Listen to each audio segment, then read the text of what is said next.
Saumbona, je te vois. Bienvenue au live du lundi Mindset Afro-Magnétique. Et si ton plus grand obstacle n'était pas nécessairement ton manque de stratégie ni ton manque de discipline, mais les masques que tu portes pour être à la hauteur? Ces masques qu'on apprend à enfiler pour être respecté, pour être aimé, pour ne pas déranger. Mais à force de vouloir paraître prêt, on oublie souvent d'être vrai. Et parfois, sans vraiment s'en rendre compte, on devient un peu prisonnier d'une version de soi-même qui a réussi à survivre, mais pas encore à s'épanouir. Aujourd'hui, on va parler de ce concept-là qui est du faux succès, de ces rôles que souvent on joue, même inconsciemment, puis qui nous gardent petits malgré notre talent. Et pour le live d'aujourd'hui, je te promets une chose, après cette capsule, tu ne vas plus regarder ton succès de la même façon.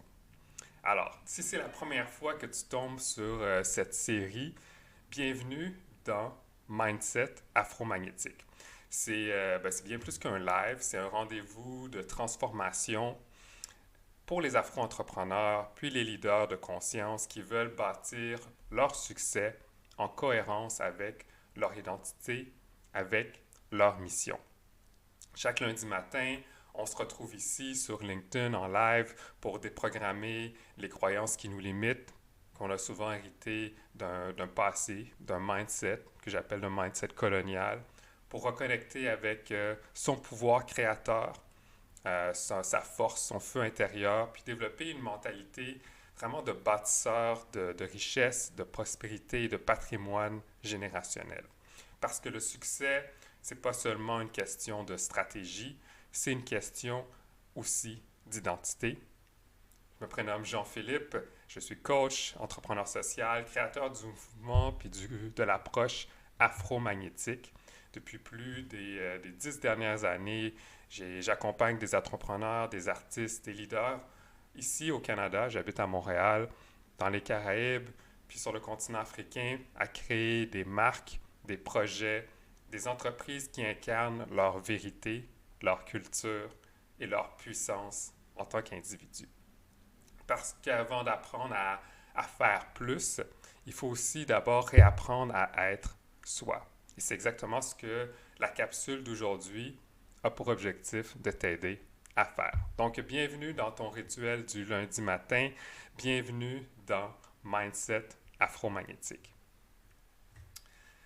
Il y a quelques phrases que j'ai répétées dans ma tête pendant plusieurs années, des phrases que, d'une certaine façon, j'ai cru vraies, qui en sont venues au point d'en faire mon identité. Des phrases comme ah, je suis peut-être pas fait pour ça. Peut-être que j'ai pas ce qu'il faut pour réussir. Peut-être que je devrais juste garder mes rêves, mes ambitions pour plus tard. Peut-être que tu ressens ça toi aussi, parfois. C'est l'impression de tout donner, mais d'avoir toujours un genre de mur invisible devant toi. Moi, j'ai ressenti ça profondément vers 2015 environ. À cette époque, je me suis trouvé un peu à bout. Mes projets entrepreneuriaux, mes projets pour changer le monde m'avaient mené à bien des endroits, sauf là où je voulais vraiment aller. J'avais pas vraiment la stabilité, pas la reconnaissance, pas vraiment la croissance durable que je recherchais. Alors j'ai pensé que le problème, ça venait de moi. À ce moment-là, j'habitais à la campagne. C'est le moment où s'est passé beaucoup de chamboulements dans ma vie. J'ai dû vendre ma maison. Je suis revenu à Montréal. Puis je me suis dit, OK, c'est le temps de rentrer dans le moule. Trouve-toi un job, Jean-Philippe, une job stable, paie tes factures, arrête de rêver. Et c'est ce que j'ai fait. J'ai accepté à ce moment-là un poste de directeur pour une organisation à Montréal.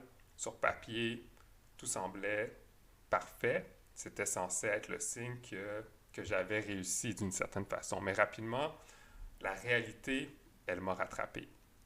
Même en tant que directeur général, j'avais constamment besoin de prouver ma valeur, comme si ma présence devait toujours être justifiée. Puis j'ai appris à bien parler, à moduler ma voix, à ajuster ma posture, à sourire, même quand quelque chose un peu me brûlait à l'intérieur. Je voulais inspirer la confiance, mais à force de vouloir être un peu irréprochable, j'étais un peu en train de m'effacer dans tout ça. Puis au lieu de les confronter, ces défis-là, ben, j'ai fait ce que beaucoup d'entre nous ont fait. J'ai mis un masque. Le masque du performeur parfait. Mais même avec mes expériences, avec les formations, les diplômes, mon engagement, j'avais toujours l'impression de ne pas me sentir assez. Puis un jour, ben, mon corps, lui, a dit stop, donc burn-out. Durant les semaines qui ont suivi, où je me suis retrouvé un peu en repos forcé, j'ai compris que quelque chose de dur, mais d'essentiel. C'était pas nécessairement ma compétence qui bloquait, c'était ma perception que j'avais à ce moment-là de moi-même. J'avais tellement voulu être le bon leader, le professionnel exemplaire, on pourrait dire même le noir qui sait s'adapter, que j'avais oublié d'être surtout moi. Je croyais que le succès, c'était réservé aux gens qui étaient plus structurés, qui étaient plus influents, à ceux qui savaient jouer le jeu. Mais ce que je voyais pas encore à ce moment-là, c'est que jouer ce jeu n'avait jamais été vraiment conçu pour moi, Jean-Philippe, en tant que personne.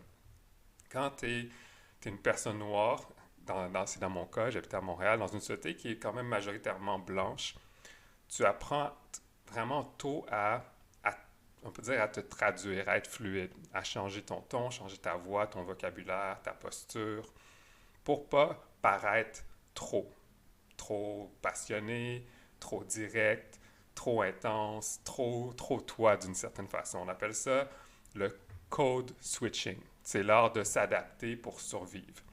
Mais à force de pratiquer ce code switching-là, on finit par oublier la langue de son âme à soi. Nos proches, puis souvent même nous-mêmes, on se répète qu'il faut souvent travailler 2 fois plus pour être reconnu à moitié. Puis malheureusement, c'est trop souvent vrai. Mais le danger, c'est qu'à force de vouloir prouver, on reste coincé dans la performance. Même les regards bienveillants ont parfois leur propre biais.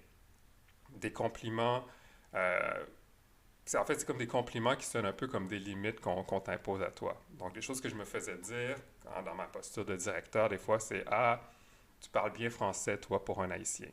Ou tu es tellement articulé, c'est surprenant. Et tu finis par intégrer un peu cette idée que tu dois constamment justifier ta propre excellence. Alors, ce que tu fais, c'est que tu performes, tu brilles, tu livres la marchandise, mais au fond, ben, tu t'épuises à maintenir une version acceptable d'une certaine façon de toi-même. Et ben, moi, c'est ce qui m'est arrivé là. J'ai vécu un burn-out, puis un matin, j'ai vraiment compris que ce masque de performeur parfait, c'était un peu comme un bouclier, un réflexe que tu forges, que, en tant qu'afrodescendant aussi, qu'on a forgé par l'histoire, que ça a été transmis par nos parents, par nos ancêtres, par nos communautés. Mais ce bouclier-là, il finit par devenir un peu une cage. J'avais appris à survivre à ce moment-là, mais maintenant, ce que je voulais vraiment, c'était vivre pleinement. Donc, ce jour-là, j'ai décidé un peu, on pourrait dire, de déposer mon armure, puis de cesser de me suradapter. J'ai compris que la confiance, ça ne vient pas après la reconnaissance, ça doit venir avant.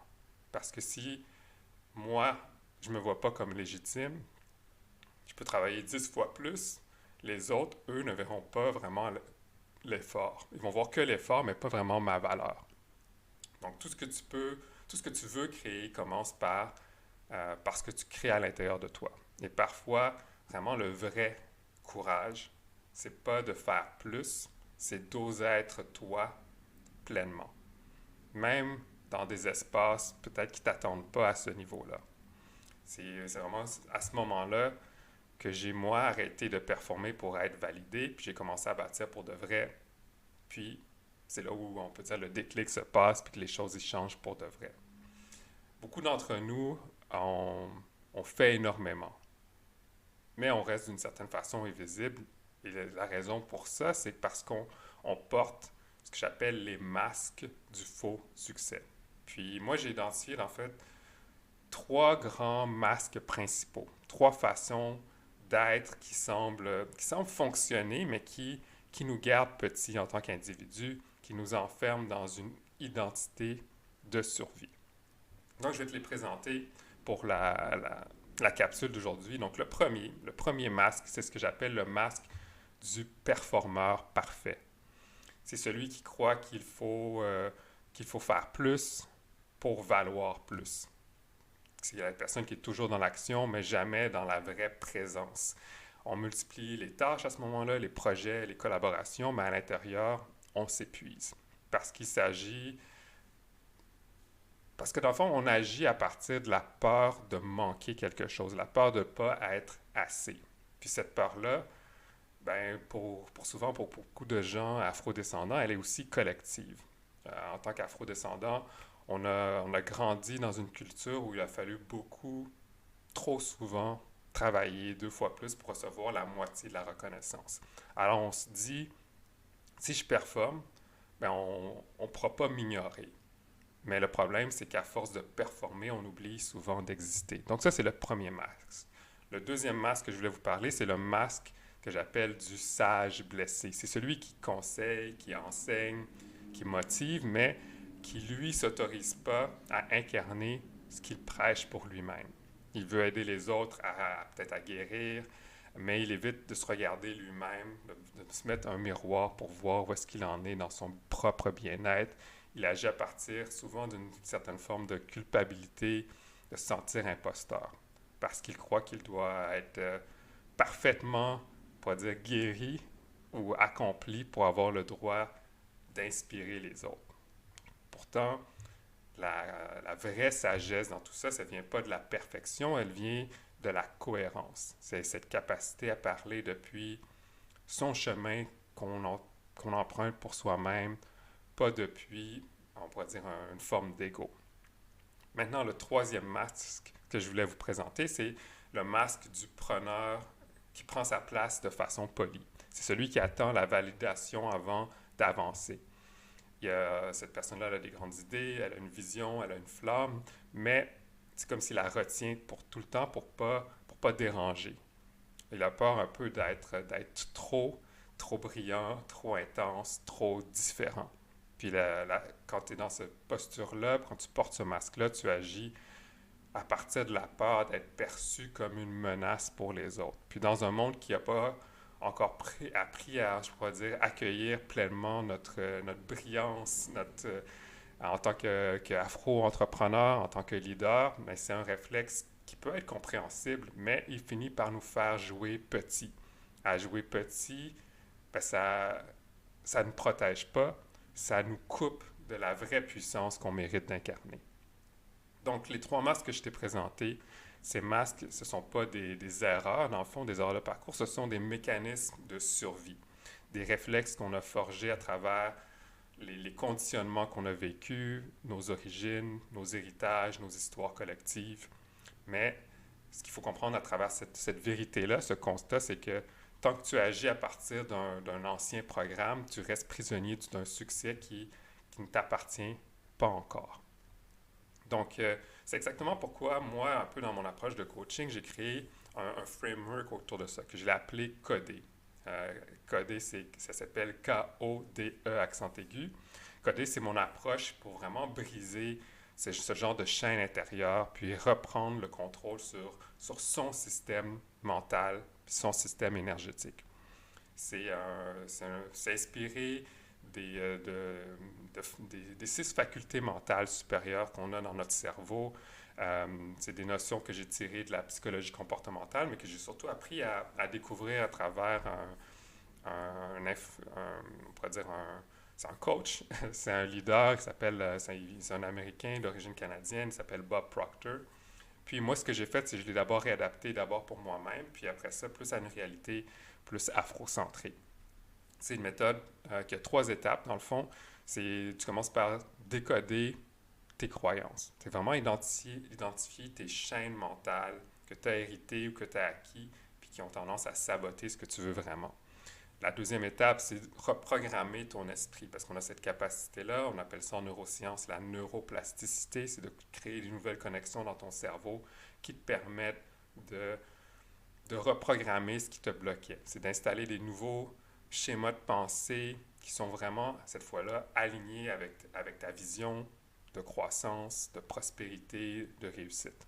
Puis la troisième étape, c'est vraiment être capable de pleinement libérer ta puissance et de déployer ce que j'appelle ton mindset de marron, être une personne qui se sent libre, qui se sent créative, enracinée, disciplinée dans la direction qu'elle veut atteindre. Donc, parce que à travers tout ça, dans le fond, la vraie liberté, elle commence dans nos têtes. C'est vraiment ce que je crois qui va nous amener à notre prochain niveau en tant qu'individu, en tant que communauté, en tant qu'État même. Donc, un entrepreneur qui ne change pas d'abord ses croyances, ne pourra jamais vraiment transformer durablement son entreprise, du moins sans y mettre énormément d'efforts. On a tous hérité d'une force en nous-mêmes qui est épuisable, mais il faut apprendre à l'activer consciemment. Puis la méthode de coder, ben c'est pas juste de la théorie de plus, c'est vraiment un outil pratique pour intégrer cette puissance-là. Moi, je l'intègre dans tous mes programmes d'accompagnement comme une base. C'est vraiment un fil conducteur de transformation qui aide mes clients à changer leur perception d'eux-mêmes, à transformer leurs concepts qu'ils ont de leur propre personne, puis à installer vraiment un mindset qui est plus durable, qui résiste, dans le fond, aux tempêtes qui font partie de la vie, puis surtout de la réalité d'être un entrepreneur. Donc, quand tu appliques cette méthode-là, mais tu ne te définis plus par tes limites, mais par ta vision. Tu avances avec beaucoup plus de confiance, tu es enraciné dans toi-même, puis tu as une discipline que tu as choisi librement d'incarner. Donc, tu attires aussi beaucoup plus d'opportunités, les partenaires, les ressources que tu as besoin pour avancer. Tu deviens vraiment un maître, un pionnier de ta propre liberté. Donc, chose que j'aime beaucoup, c'est que quand on parle des masques, parce que j'ai parlé là, des 3 masques, dans nos traditions africaines, le masque, c'était pas nécessairement une façade. C'était un canal spirituel, un pont entre le visible puis l'invisible. Mais le problème, c'est qu'aujourd'hui, beaucoup d'entre nous, on a oublié comment le retirer, on pourrait dire, après la cérémonie. On continue à vivre masqué dans la peur d'être nous-mêmes. Puis ce que j'appelle le réveil du bâtisseur, mais c'est ça, c'est vraiment réapprendre à vivre sans se cacher. C'est revenir à l'authenticité, vraiment comme un acte de souveraineté envers soi-même. C'est comprendre que le succès n'est pas tout ce que tu fais, c'est qui tu deviens. Donc, voici un petit défi que j'ai pour toi cette semaine. C'est mon conseil du coach. Ce que j'aimerais que tu fasses, c'est que tu prennes un moment aujourd'hui en silence. Juste avant, tu prends vraiment un moment pour bien respirer profondément. Puis je veux que tu te poses la question, quel masque j'ai porté pour être aimé, pour être accepté ou reconnu? Je veux vraiment que tu sois honnête avec toi-même, pas pour te blâmer, mais pour te libérer.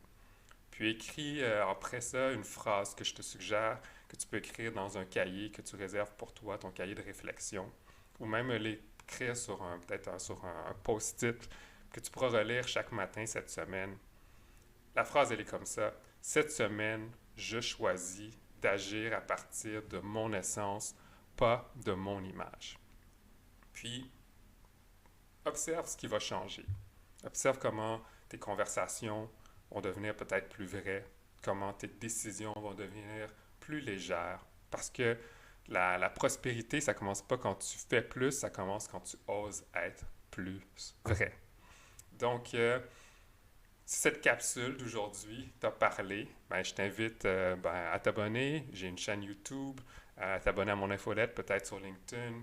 Laisse-moi un commentaire, montre que tu as aimé ce que tu as entendu aujourd'hui afin d'aider, on pourrait dire, l'algorithme à le montrer à plus de personnes, partage-le avec un autre bâtisseur qui a besoin d'entendre ça aujourd'hui pour commencer sa semaine. Puis si tu sens que c'est vraiment un moment, ton moment à toi pour t'élever, ben, je t'invite alors à réserver une session stratégique personnalisée de 45 minutes avec moi. C'est une rencontre privée où on clarifie ton identité de leader.